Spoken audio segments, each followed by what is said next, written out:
반갑습니다. 하루마감 인사드립니다. 오늘 하루도 고생하신 여러분께 읽어드릴 책은 K씨 작가님의 우린 평생 전학생으로 사는 운명이니까 라는 책인데요. 이 책에선 삶의 묵직한 경험담을 통해 알려주고자 하는 메시지들이 있습니다. 저는 개인적으로 많이 공감됐던 이야기들이 꽤 있었는데요.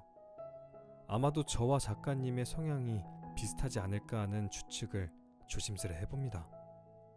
오늘 그 메시지가 여러분 마음에 닿길 바라는 마음으로 읽어드리겠습니다.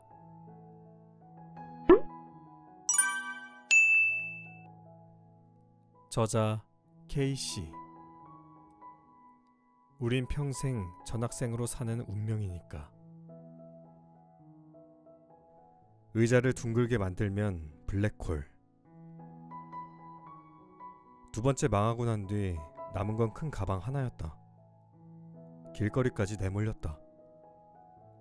열흘 남짓 바깥 생활을 할 수 있을 정도의 현금성 자산이 전부였다. 카드는 쓸 수 없었다. 싸구려 모텔을 전전했다. 방음도 안 되지만 잠을 잘 수 있을 정도면 충분했다. 모텔 입실 시간을 맞추려 역 근처에 앉아 우두커니 사람들을 봤다. 나 빼고는 모두가 행복한 얼굴. 다같이 불행한 페어라면 희망이라도 가져보겠지만 상대적 박탈감은 도무지 이겨낼 수 없었다. 철저히 고립된 기분은 죽음 가까이 인도했다. 회복 탄력성도 없었다. 그런 건 내가 0일 때나 해당되지. 난 바닥에 처박히는 우물한 돌덩이라 튀어오를 힘도 없었다. 난 그때의 막막함을 여자친구에게 조심히 털어놨고 놀랍게도 같은 경험을 덤덤히 얘기해주는 그 말에 다시 살아났다. 나도 그 기분 정확히 알아. 나도 예전에. 다시 시작하면 돼. 내가 굶기진 않을 테니까. 망해도 괜찮다는 말은 따뜻함을 넘어 뜨거운 감동이었다. 평생을 생각해도 고마운 말이었고 죽기 직전에도 떠오를 얼굴일 것이다. 내 마음을 100% 알 수 있는 사람이 곁에 있다니. 여러 사람의 응원과 격려보다 한 사람의 지짐에 충분했다. 아기의 움켜잡기 반사처럼 난 그 말을 붙잡았다. 중독자 치료 모임이 생각났다. 빙 둘러 앉아서 경험을 나누던 모임의 목적을 바로 알았다. 같은 경험자들이 앉은 큰 원은 블랙홀처럼 불안한 마음을 모두 빨아들이고 있었다. 불안은 더 깊은 불안을 마주할 때 위로받았다. 아니면 지난 불안이 지금의 불안을 토닥일 때. 비교 우위에 있을 때만 진정되는 교활한 놈이었다. 그런데 여기서 조심할 게 있었다. 치료 과정에 있지 않은 내 불안과 타인의 불안이 동시에 함께 만나면 크게 반응해 쌍소멸해버렸을 것이다. 우울한 사람끼리, 불안한 사람끼리 만나면 동반 나락에 빠질 것이라는 건 경험하지 않아도 본능적으로 알았다. 힘들다는 건 힘을 이겨내는 중. 힘들다는 건 곧 문제를 의미했는데 문제보다 문제가 없을 거라는 기대가 문제였다. 문제는 공기처럼 보이지 않다가 벼랑간 구름이 되어 요란한 소리를 내며 소나기를 퍼부었다. 그리고 나는 구름을 탓했다. 문제가 몰려오면 왜 문제가 왔는지 생각하지 않고 다음 스텝을 준비하는 게 나을 것이다. 다음엔 우산을 준비하겠다는 다짐 혹은 미친 사람처럼 빗속에서 춤을 추는 게 아무래도 낫다. 눈에 보이는 걸 바꾸는 게 마음을 바꾸는 것보다 선행돼야 했다. 다이어트를 한다거나 헤어스타일을 바꿔보는 것부터 시작했다. 그게 마음 바꾸기보다 쉬웠다. 방의 구조를 바꾸거나 대청소하는 것도 좋았다. 방향제나 비누, 샴푸를 바꾸거나 다른 사람을 만나본다. 새로운 분야의 사람을 만나면 거짓말처럼 마음이 환기됐다. 내 전문 분야에서 할 수 있는 이야기도 할 수 있었다. 적자 생존이었다. 환경에 적응한 자가 살아남고 그렇지 못하면 도태된다. 그래서 중요한 것은 눈앞의 환경을 바꾸는 데서부터 시작해야 한다고 믿었다. 난 그 적자 생존의 결정체였으니까. 내가 견딜 수 있을까? 라는 생각이 들 만큼 힘든 순간들이 많았다. 아무래도 감당이 안 되는데? 라는 아찔한 생각도 든다. 실타래 같은 문제투성이를 내가 어떻게 풀 수 있냐고. 실이 아니라 철근 코일로 만들어진 뭉치를 풀어야만 하는 상황 같았다. 더 단단해지기 위해서는 시간이 필요하다. 콘크리트도 처음은 고양이가 발자국을 남길 정도로 무르지만 시간이 지나면 단단해진다. 우리는 더 단단해지는 시간을 지나고 있는 것이다. 그런데 놀랍게도 도무지 견디기 힘든 문제의 상당수는 시간이 지나면서 자동으로 해결됐다. 비는 거짓말처럼 개고 햇빛이 고개를 내밀었다. 지금 미칠 것 같은데 뭐가 해결되냐고 라고 되물을 수 있지만 시간은 그걸 해결해버렸다. 힘들다는 건 힘을 이겨내는 중이라는 것과 같은 말이었다. 달리기, 수영 실력을 늘리려면 숨이 차올라야 하는 순간들을 이겨내야 하는 것처럼 힘에 굴복되지 않고 이용할 수만 있다면 오히려 능숙해질 수 있다고 생각했다. 불만족을 견디고 다루면 만족에 다가간다고 믿었다. 1년 전 내가 어떤 걸로 힘들었던가 생각하면 딱히 떠오르지 않았다. 심지어 인생에서 가장 충격이었던 갑작스러운 아버지의 죽음도 지금은 받아들인다. 당시에는 빚만 가지고 가신 아버지의 빚을 정리하는 과정에서 힘들었던 기억이 있지만 지금은 그마저도 잊혔다. 그냥 받아들인다. 이제 힘이 들면 그 힘을 인정하고 만다. 힘을 들지 내려놓을지는 자유다. 컨디션에 따라 상황에 따라 내 마음대로 둔다. 어떤 게 좋고 나쁘고의 문제는 아니었다. 호재인지 악재인지는 나중 문제다. 지금은 절대 모른다. 시간이 절대값이라 반드시 시간을 녹여야 했다. 그리고 무엇보다 중요한 건 우리는 힘을 다룰 줄 안다. 골키퍼가 빠르게 오는 공을 받을 때는 몸으로 감싸 안으며 받아야 저항이 적다. 반대로 힘을 주면 반작용으로 튕겨나가기 마련이다. 어차피 공은 계속 내게 오고 무게를 가진 힘든 감정도 계속 온다. 우리는 물리법칙이 지배하는 세상에 살고 있고 힘을 다루는 방법도 이미 알고 있다. 필요한 만큼. 밥을 어느 정도 먹으면 배부른지 술을 어느 정도 마시면 취하는지 아는데 왜 슬픔은 어느 정도까지인지 모를까? 슬픔의 깊이를 알려면 더 울어야 한다.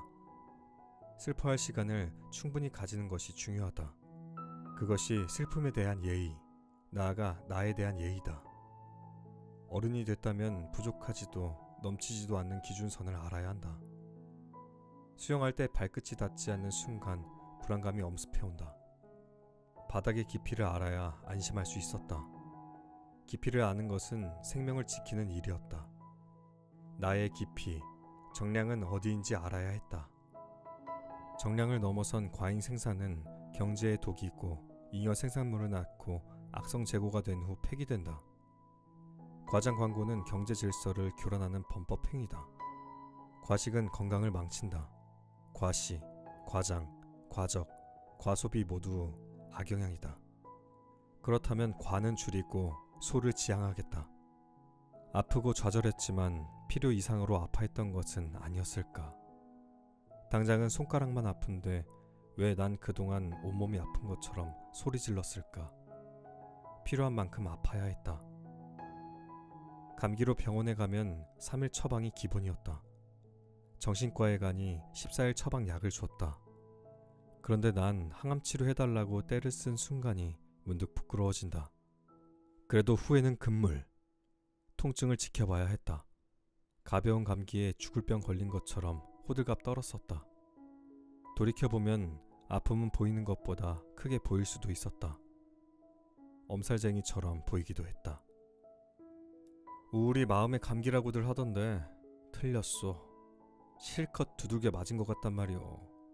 감기는 겨우 3일 처방이지만 폭행은 3, 4주 진단 아니오? 내 삶의 운전대는 내가.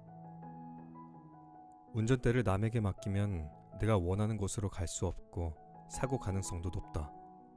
사고 시 보험 문제도 커진다. 공장이라면 무엇을 생산할지 얼마나 생산할지도 내가 정해야 한다. 생산키는 언제나 내가 쥐고 있어야 했다. 내가 아니면 나와 같을 수 없었다.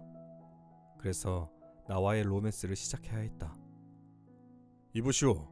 헤어질 수 없다면 사귀시다 당장. 나를 먼저 알아가야 했다. 내 스타일과는 썩 거리가 있고 내 현실과 이상의 간극만큼 내가 싫었지만 그래도 헤어질 수 없는 관계라면 사귀는 게 나았다. 첫 연애 때 그 사람을 알아가기 위해 무던히도 애썼던 기억을 떠올렸다. 어떤 음식, 영화를 좋아하는지 또 뭘 싫어하는지 알기 위해 모든 레이더를 동원해 미세한 표정과 몸짓, 언어를 점검했다. 과연 나는 뭘 좋아하나? 난 싫어하는 것은 분명하다. 그렇다면 좋아하는 것을 찾는 것에 집중해야 했다. 인간은 타인의 욕망을 욕망한다. 프랑스의 정신의학자 자크 라캉의 말이다. 난 이 말을 접하고 깜짝 놀랐던 기억이 있다. 꿈을 꾸며 살았다고 생각했지만 타인의 꿈, 욕망일 수도 있겠다는 생각에서였다. 어릴 때는 또래들이 입고 다니는 브랜드의 옷을 입고 유행하는 걸 가져야 했다. 소속으로 들어가기 위해서라기보다는 안전 욕구가 더 발동했던 것 같다. 무리에서 떨어질까봐. 그땐 무리에서 떨어지는 게 파문인 줄 알았다. 과연 내가 원하는 바를 깊이 들여다보고 이해하려 한 적이 있었나? 생각해보면 아찔했다. 어릴 때는 멋있는 일을 하고 싶었고 나이가 차면서는 현실을 자각해 평범하게 살고 싶었다. 고작 평범해지려고 부단히 애쓰던 중 이게 내가 원하는 건가? 라는 물음이 툭 내 앞에 떨어졌다. 간혹 오던 물음이었는데 언제나 날 멈추게 했던 녀석이었다. 그 녀석을 보고 내가 사는 이유와 목적을 찾아보려고도 했다. 오랜 고민 끝에 내린 결론은 그저 이 시간대에 내던져졌을 뿐이라는 것이었다. 다른 동물들과 마찬가지로. 그래서 조금이라도 더 사랑하면 그걸로 충분하다는 생각으로 맺었다. 살아서 더 많이 느끼고 감사한 마음으로 사랑하면서 사는 게 목적이다. 나와 헤어지지 않고 묵묵히 나라는 인간을 알아가면서 미스테리를 걷어내는 게 목적이었다. 뒤늦은 사춘기가 왔다는 고백을 하려는 건 아니다. 난 정말 나를 모르겠다. 엘리베이터 피치라는 게 있다. 스타트업이 자사의 서비스와 비전을 엘리베이터를 타고 올라가는 짧은 시간 동안 투자자에게 알리는 것이다. 서비스의 비전을 나로 대입한다면 나를 마케팅할 수 있을까? 나도 나를 모르겠는데 내가 하는 일도 모르겠다. 어쩌다 보니 글을 쓰게 됐지만 아직도 장르를 뭐라고 해야 할지 모른다. 4번의 노크라는 소설을 쓰니까 미스테리 스릴러 장르로 묶이고 혹자는 추리소설이라고 했다. 그런데 난 추리에는 전혀 관심이 없다. 0125는 돈이 눈을 뜨며 사람 손을 타고 여행한다는 설정의 판타지인데 이건 경쾌한 판타지가 맞는 것 같다. 돼지와의 키스는 머리 좋은 노숙자의 이야기인데 다 쓰고 나서 장르를 구분할 때 애먹었다. 나도 내 장르가 뭔지 모르겠다. 인생 전체로 보면 블랙 코미디에 가까울 것 같다. 확신할 수 있는 건 누구도 자신의 장르를 확실히 모른다는 것이다. 그렇다면 내가 아무렇게도 만들 수 있다는 말이기도 했다. 이제라도 내 삶의 운전대를 내가 잡아야겠다. 좌회전, 우회전, 유턴, 가감속을 마음껏 하며 내가 뭘 좋아하는지 구체적으로 알아야 했다. 그것도 모르고 남에게 운전대를 맡겨서 바퀴가 헛돌았다. 핸들에 머리 박고 후회하며 마감하고 싶지는 않다는 생각이 피었다. 내가 원하는 장르는 분명 비극은 아니었다. 새드 엔딩도 아니었다. 밀림에서 길을 물어봐야 소용없을 것이다. 길을 만들면서 가야겠다. 어차피 그 누구도 길을 모른다. 기껏해야 방향을 알려주겠지만 그마저도 모두 다른 방향을 가리킨다. 그렇다면 내가 가는 길이 옳다. 이제라도 내가 잡겠다. 내가 나를 아는 건 어느 각도에서 사진 찍으면 가장 잘 나오는지 딱 그 정도였다. 마음을 놓아둘 공간. 마음을 놓아둘 안전한 공간은 부동산 가치를 넘어서는 공기와 같은 필수제였다. 소유하지 않아도 됐다. 오히려 소유하지 않는 것이 나았다. 낯선 이의 시선을 막아줄 내 공간과 내 시간, 자연이 됐든 방이 됐든 사람이 됐든 마음을 가지런히 놓아둘 곳은 꼭 필요했다. 사람 사는 곳에 곡선만 있다면 우리는 숨을 곳을 찾을 수 없을 것이다. 몸을 숨기고 마음을 숨길 수 있는 건 직선이 있기 때문이다. 자연에는 직선이 없지만 인간 세상은 직선으로 이루어져 있었다. 타인의 시야에서 재빨리 사라지려면 직선, 모퉁이, 육면체 공간이 필요했고 그곳에서 충전해야 했다. 사람은 각자의 배터리 양과 충전 방식이 있는데 어떤 사람들은 짱짱한 배터리로 하루 종일 돌아다녀도 거뜬한 것만 같다. 또 어떤 사람들은 빨리 닳는다. 나는 빨리 닳는 편이었다. 배터리가 20% 남았는데 3시간 뒤에 충전할 수 있다면 절전 모드로 한 뒤 휴대폰을 쳐다보지 않는 게 가장 좋은 방법이다. 불필요하게 동영상을 보면 빨리 닳기만 했다. 지쳐있을 때는 다른 생각, 특히 원망, 의문, 분노하지 않는 게 중요했다. 지칠수록 몸과 마음을 함께 놓아둘 공간이 필요하다.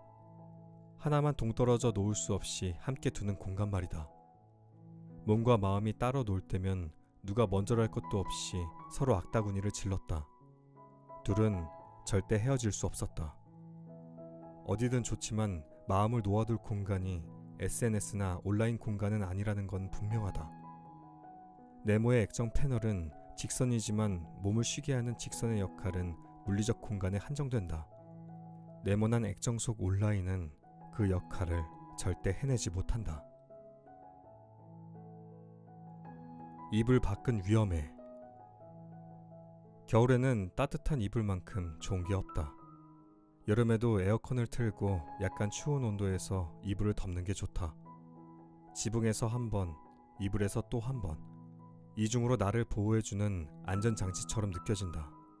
세탁한 뽀송뽀송한 이불에서의 포근함이 좋다. 그런데 매트릭스의 안락함과 이불의 포근함이 제일 위험하다.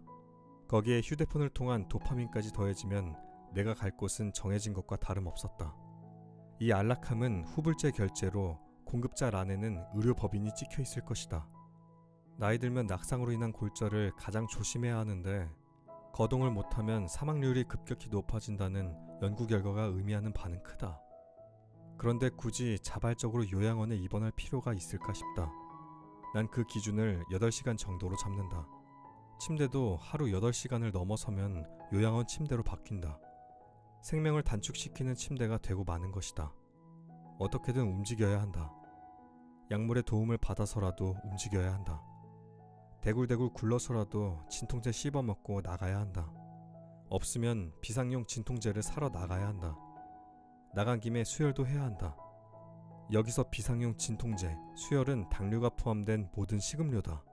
오이나 브로콜리 같은 건 금물이다. 서두에 근거 없이 괜찮다는 건네는 위로를 두고 플라시보라고 했지만 이 경우에는 플라시보 효과를 이용해보자. 플라시보 약도 실제로 설탕으로 만든다. 효과가 있다는 말이다. 이불 밖은 위험해. 그런데 이불 안이 더 위험해. 이불은 내 마음을 드러내는 리트머스 시험지 같아서 외출 후 집에 들어왔을 때 침구 상태가 곧 내 마음인 경우가 많았다. 침구 상태가 내 마음의 대변인 셈이었다. 이런 이불에는 분명 중독성 물질이 있는 게 분명하다. 이불 밖은 위험하다지만 이불 안이 더 위험했다. 건강을 갉아먹고 시간을 삭제해버린다. 노인으로 가는 가장 빠른 길이다. 내가 행복했던 기억들도 이불 안에서는 없다. 사랑하는 사람과의 기억도 이불 밖에 있었다. 안 그래도 위험물질인 이불 안에서 스마트폰을 보면 더 위험해진다. 시간 삭제 기능이 있는지 2-3시간은 훌쩍이다. 요즘 시대의 블랙홀은 스마트폰, TV 액정, 침대, 이불이다. 시공간을 왜곡시켜버린다. 사각형이 점점 무서워지는 지점이다. 뉴스에서 마약 중독자들이 길거리에서 비틀거리는 영상을 봤다.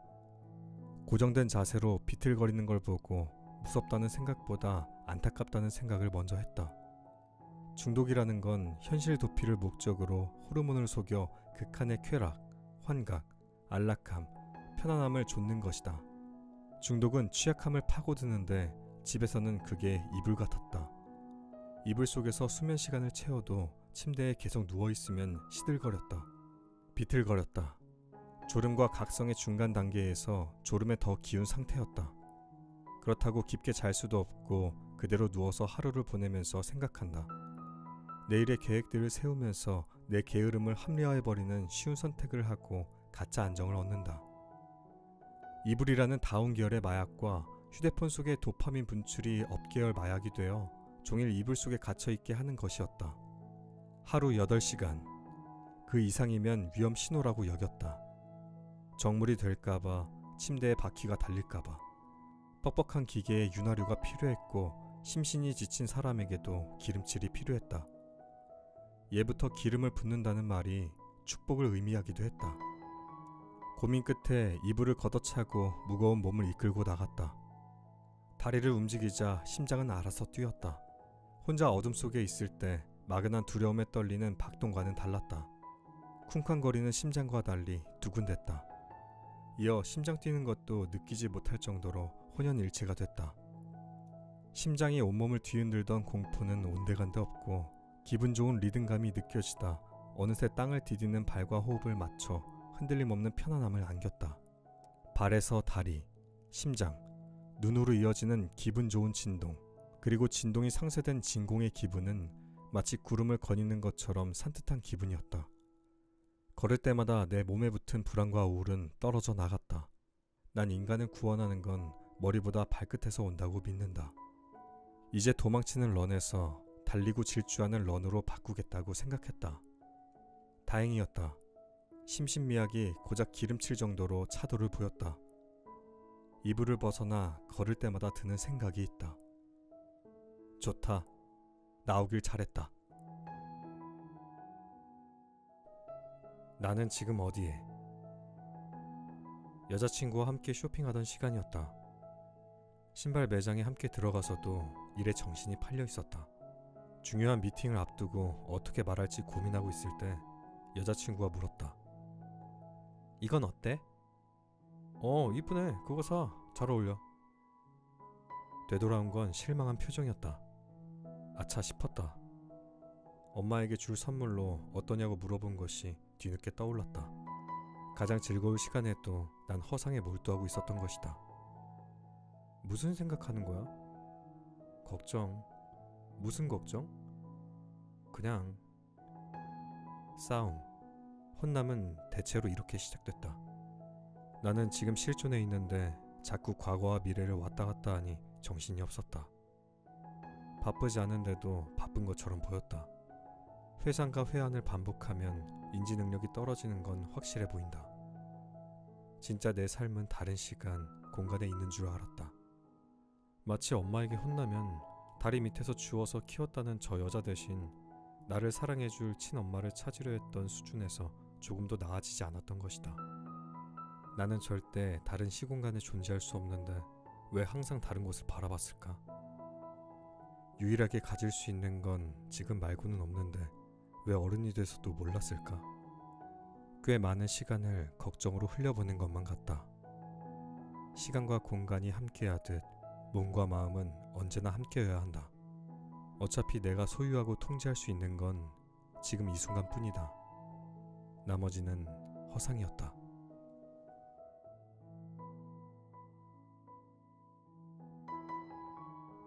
완벽함을 깨부수고 최적에서 깨자. 완벽하다는 것은 기준점을 잡는 게 모호하고 몽환적이라 불가능했다. 내가 본 완벽주의자는 모두 완벽하지 않았고 나 역시 그랬다. 미숙함을 드러내기 두려워 포장하는 것이었다. 완벽하다는 건 결과론적이었다. 그래서 시작, 중간 과정에서 더 나아가지 못했다. 시작할 때도 완벽을 추구해야 하기에 모든 것들이 신경이 거슬렸다. 완벽히 준비되면 시작해야겠다 라는 생각을 종종 했다. 나를 속일 만한 그럴싸한 명분이 있어야 안심이 되기도 했다. 용케 중간 과정까지 나아갔다고 해도 완벽하지 않은 중간 성과에 쉽게 좌절했다.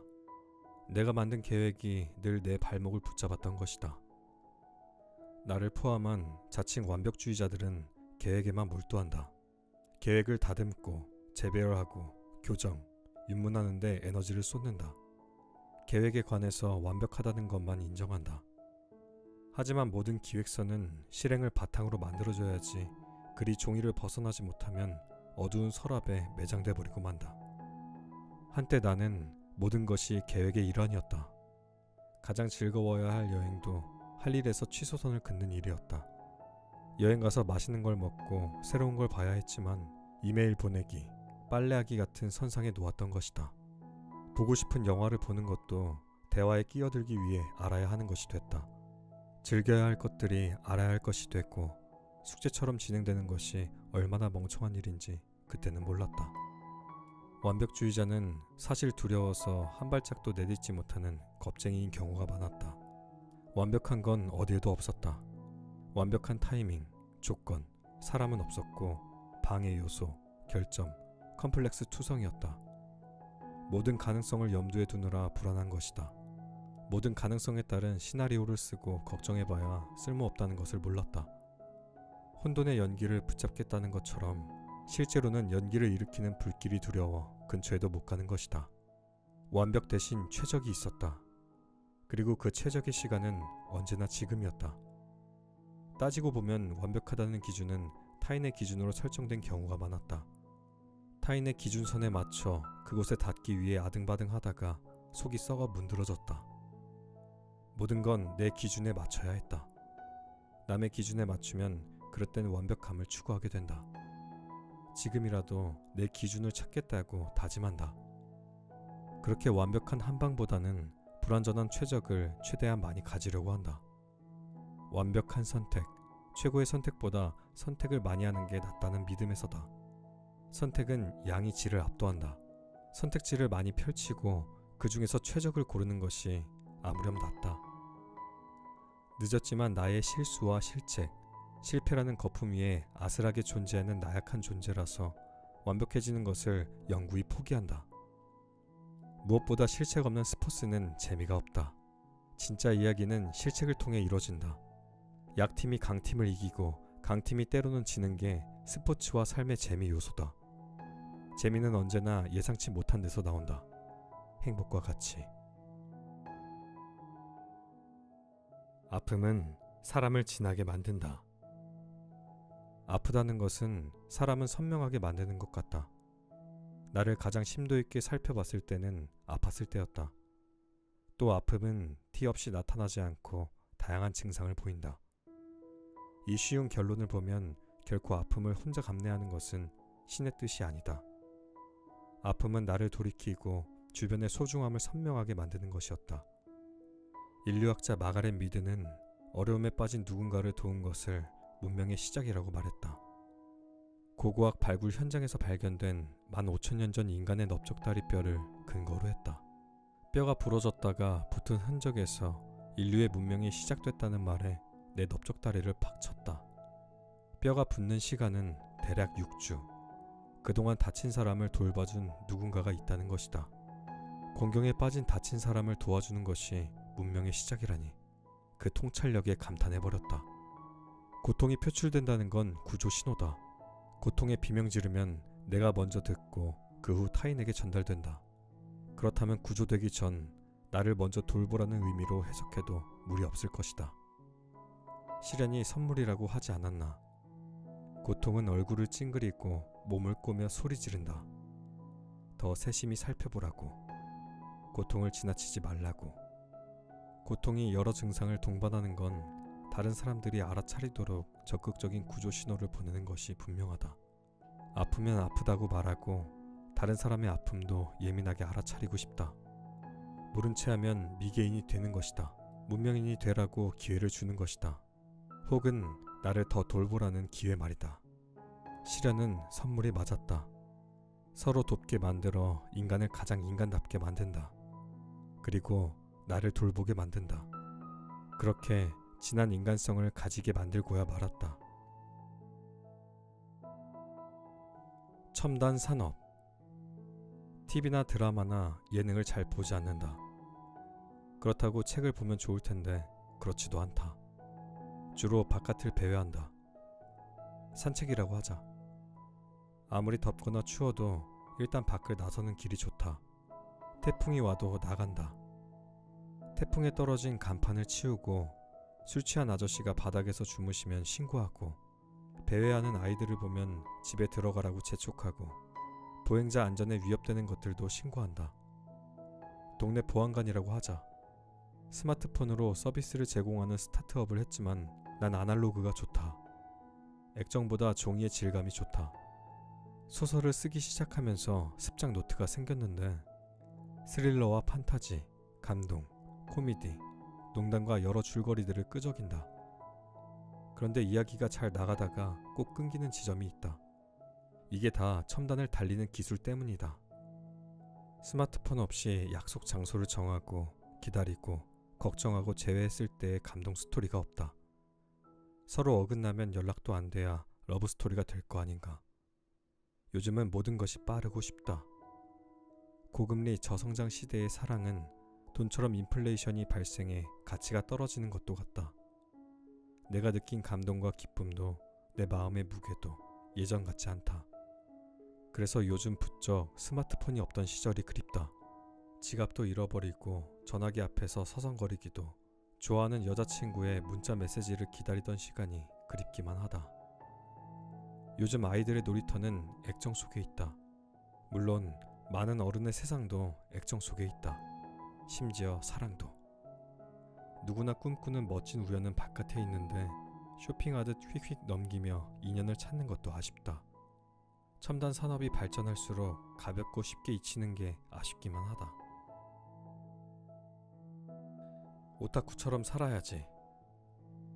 오타쿠로 산다는 건 자기 취향을 찾아 여유롭게 살자는 의미다. 오타쿠는 앵무새고 아기인 동시에 강아지다. 무해하다. 그런 오타쿠를 괴롭히는 건 앵무새를 죽이는 것, 영아 학대, 동물 학대 같은 미친 행동이다. 이 무해한 생명체는 때로 세상을 이롭게 만든다. 나는 지금껏 오타쿠가 인류 역사에 해를 끼쳤다는 건 듣도 보도 못했다. 무엇보다 오타쿠로 살면 행복해진다. 외부의 자극에도 둔감하다. 극단적 예시를 들어보자. 나도 모르던 먼 친척에게 유산을 상속받았다. 내일은 회사를 그만둔다고 말할 참이고 상사는 그날따라 나를 들들 볶는다. 과연 나는 상처받고 괴로워할까?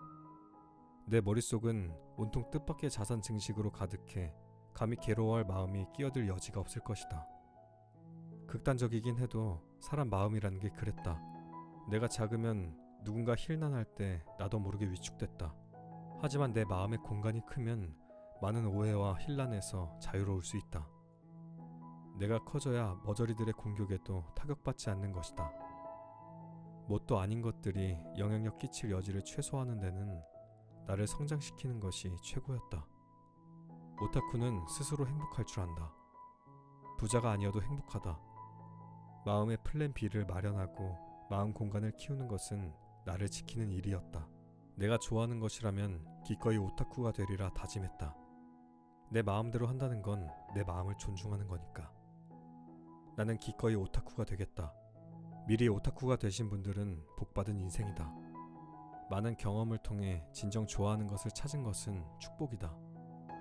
나도 좋아하는 것들을 찾으려고 애쓴다. 보통 사람에겐 평일이 주말보다 길지만 오타쿠는 평일을 주말처럼 행복하게 보낼 수 있을 것 같아서다. 다행히 요즘은 글 쓰는 재미를 뒤늦게 느끼면서 평일, 주말을 가리지 않는다.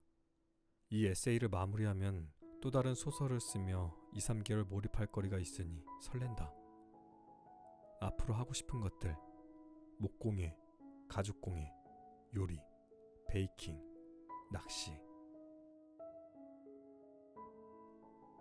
어른이 된다고 느낄 때 홀로 살 수 있다는 건 어른이 된다는 의미였다. 홀로 보내는 시간을 즐길 수 있고 혼자가 익숙해져도 괜찮다는 것. 혼자 하는 것에 익숙해지고 나와의 로맨스에 빠지는 것도 좋다. 나의 세계에 귀 기울이고 물음표를 던지고 느낌표를 받는 과정에서 내 세계관은 넓어졌다. 내가 이런 것도 좋아했구나. 나 이런 것도 좋아했어. 진짜 어른이 된다고 느낄 때가 언제일까 생각해보면 의외로 빠른 3가지 답이 나왔다. 나를 알고 싶어 할 때, 슈퍼맨이던 아빠의 몰락을 지켜볼 때, 원더우먼이었던 엄마의 눈물을 볼 때 비로소 어른이 됐다. 사랑이 커지는 건 사랑하는 사람의 앞모습보다 아픔과 고통까지 대신하고 싶을 때였던 것 같다. 보이지 않는 뒷면을 보게 될 때 난 어른이 됐다.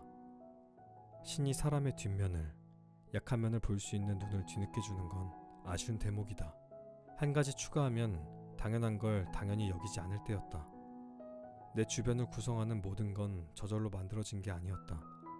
내가 받아온 사랑이 희생으로 만들어졌고, 내가 누리는 모든 것은 사람들의 희생과 노고가 녹아있고, 지금의 자유도 과거의 희생 때문이었다. 살면서 쉬운 건 하나도 없었다. 당연한 것도 없었다. 그런데도 당연하다고 느끼는 것은 반드시 누군가의 희생이 뒤따랐기 때문이었다. 나 역시 누군가의 당연함이 되고 싶다. 혼자 할 수 있는 것들이 늘지만 혼자서 모든 걸 잘할 수 있다는 생각이 오만이라는 걸 느낄 때 비로소 어른이 되는 것 같다. 종종 자수성가했다고 자화자찬하는 사람을 본다. 자수성가를 풀었으면 스스로 가문을 일구거나 부귀영화를 이루는 걸 의미한다. 여기서 의문점 하나. 스스로? 그 어떤 일이든 스스로 혼자 할 수는 없다.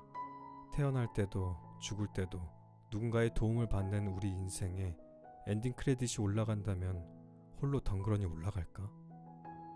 자수성가를 입에 올리는 사람을 보면 속으로는 실컷 비웃는다. 잘난 척하는 사람을 보면서 느낀 것은 의외로 성공보다 실패였다. 성공을 독점할 수 없는 것처럼 실패도 독점할 수 없다는 것이었다. 내가 다 책임진다는 말은 무책임에 가까웠고, 자수성가했다는 말처럼 시건방진 생각이었다. 길 걷다가 발을 불편하게 만드는 건 신발 안에 작은 돌이었고, 넘어지게 만드는 건 작은 턱이었다. 큰 구멍이나 바위, 장애물이 아니었다. 내가 뭐라고 실패의 전부를 짊어지려고 산 전체를 치우려고 했을까? 난 실패를 다루는데 오만했다. 일시적 실패, 유한하고 분산된 책임을 전체로 몰아가는 것은 혼자 잘나서 자수성가했다는 재수탱이들보다 더 오만한 것이었다. 옳지, 착하지. 말에도 유통기한이 있어서 어릴 때 듣던 옳지, 착하지 라는 말을 성인이 돼서도 들으면 썩은 우유 먹는 것보다 더 큰 고통이 따른다. 착하다는 말은 순종적이라는 말이다. 착하다는 말로 가스라이팅 하는 자들을 조심해야 한다. 사람보다 강아지에게 어울리는 말이다. 극단적인 말이겠지만 순종적이라는 건 자기 색깔이 없다는 말이다. 착한 사람들은 대개 자신에게는 불친절한 경우가 많았다. 거절하기 힘들어하는 걸 악용하는 늑대들도 많았다. 저 사람 착해. 영업하는 사람들이 가장 좋아하는 사람이다. 너무 때묻은 거 아니냐고? 이놈의 세상은 착하고 좋은 사람을 쉬운 사람으로 여겼다. 착한 사람들이 손해보는 게 세상이었다. 세상의 위험으로부터 보호해야 하지만 그렇지 않다. 착하게 사는 사람이 좋다. 그런 사람들을 천연기념물보다 귀하게 지키면서 살고 싶다. 난 내게 없는 걸 가진 사람들을 좋아한다. 따뜻하게 살아야겠다. 과거 사랑을 떠올려도 뜨거운 사랑이 생각나지 않는다. 그 사람과 나눴던 일상의 따뜻한 미소가 기억에 남는다. 뜨거운 열정으로도 살았지만 힘을 빼고 사는 지금의 만족도가 훨씬 높다. 다른 사람을 대할 때는 손해보는 쪽을 택하겠다. 여전히 상호 이익을 꾀하겠지만 그 중에서 내가 조금 더 손해보는 것이 장기적으로 손해가 아니라는 것을 알았다. 건강한 사람들은 상대가 일을 해주면 1.1로 돌려주는 사람들이었다. 0.1 이상의 따뜻함이었다. 천성이 따뜻하고 착해서이겠지만 나는 호의를 받았음에도 채무자처럼 미안한 마음이 들었다. 분명 당장은 주는 쪽이 손해라고도 볼 수 있지만 장기적으로는 더 주는 사람이 이득이었다. 또 살면서 본 건 도움을 받는 사람보다 주는 사람이 행복하다는 것이었다. 짧게나마 봉사활동을 한 적이 있는데 봉사를 즐기는 사람들에게는 공통점이 있었다. 하나같이 혈색이 좋고 웃음이 많았다. 그리고는 말한다. 내가 행복해서 한다고. 나는 이기적인 사람이라고.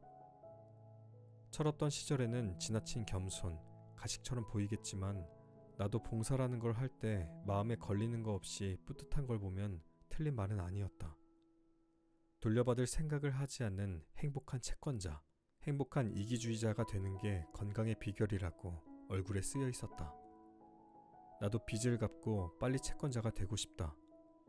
찐한 문명인이 되고 싶다. 오늘도 끝까지 들어주신 여러분께 너무 감사드리고요. 그럼 이만 하루 마감 인사드리겠습니다. 평안한 잠 주무세요.